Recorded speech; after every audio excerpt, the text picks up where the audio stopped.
ಮಂಡ್ಯದಿಂದ ಡೆಲ್ಲಿವರೆಗೂ ನಾವು ಈ ವಿಚಾರ ತಗೊಂಡೋಗ್ಬೇಕು. ನೀರನ್ನ ಬಿಡಬಾರ್ದು. 26ನೇ ತಾರೀಕು ನಾವು KR ಸಾಗರ ಮುತ್ತಿಗೆ ಹಾಕ್ತಿವಿ. 100 ವಾಹನಗಳು KR ಸಾಗರಕ್ಕೆ ಬರ್ತೀವಿ.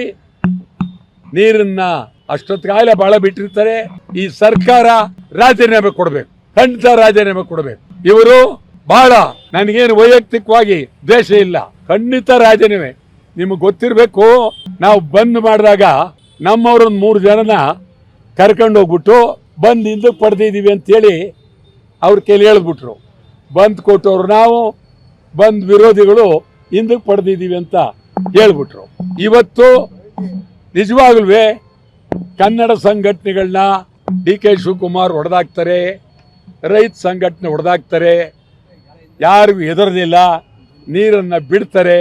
ಆ ದೃಷ್ಟಿಯಿಂದ ನಾನಂತೂ ಎಷ್ಟು ವರ್ಷ ಜೈಲಿಗೆ ಹೋಗೋಕ್ಕೂ ಚಿಂತೆ ಇಲ್ಲ, ಹೋಗ್ತೀವಿ.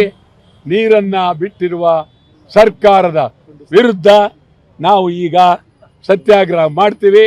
ನೀವು ದಯಮಾಡಿ ಹೋರಾಟ ಯಾವುದೇ ಕಾರಣಕ್ಕೂ ನಿಲ್ಲಿಸಬಾರದು ಅಂತೇಳಿ ಒತ್ತಾಯ ಮಾಡ್ತೀವಿ.